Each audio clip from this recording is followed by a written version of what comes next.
Hello mga kapiso wifi. So nandito nga pala tayo sa Barangay Ulag. Meron nga pala tayong tropa nagpa-upgrade dito ng kanyang piso wifi.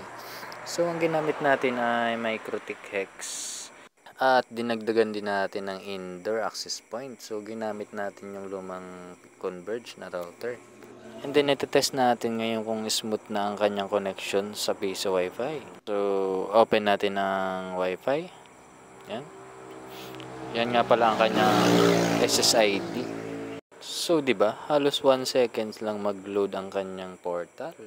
So, ito nga pala ay naka multi-bendo. So, bali dalawang bendo. Ite-test natin kung parehas gumagana. So, insert coin tayo sa main bendo.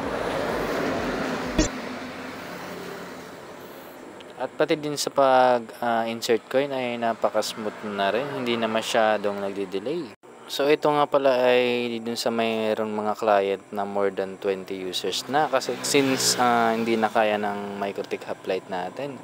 Kaya in-upgrade na niya ito at in-expand pa ang kanyang connection ng piso wifi kasi nag-add si client ng additional bendo. So papakita natin mamaya yung setup. So yan nga pala ang kanyang main bendo. Yan.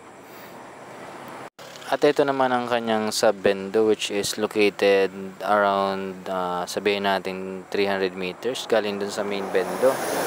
So yan, dinanggal natin ang hoplite. At meron nga pala din itong indoor access point. At meron nga din pala itong dalawang outdoor antenna sa labas. So at ito ay naka fiber na din galing dun sa main. So pupuntahan natin yung dalawang antenna sa labas. So yung isa nga pala ay nandun sa may puno ng mangga.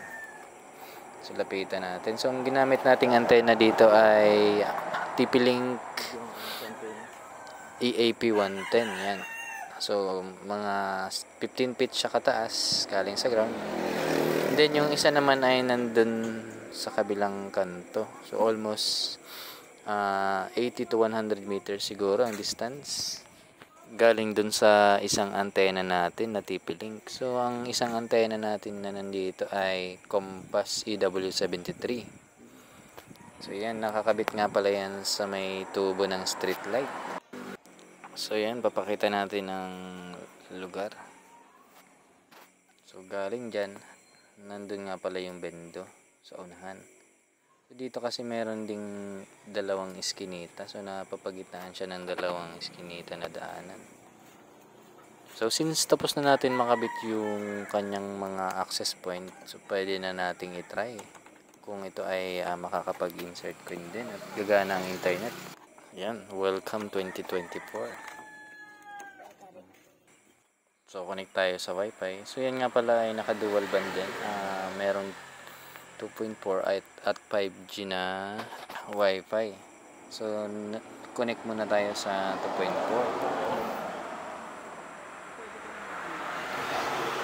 So mag-insert coin tayo. Yan ang coins natin. So ang coin slot nga pala nito ay naka-universal na tumatanggap ng old and new coins from piso to 20 pesos coin. So yan, as you can see. Hindi siya namimili. So siguro kapag bago pa lang ang coin slot, hindi talaga siya mamimili. So habang tumatagal kasi yan, ay kailangan linisan ng coin slot para matanggal yung alikabok. So yan, napaka-smooth mag-insert coin at mag-connect. So shout out nga pala kay Jonathan Bamiano. Siya nga palang nagpa-setup sa atin at nagpa-upgrade ng kanyang piso wifi. Maraming salamat at yun lamang ang ating videos for today. Bye-bye!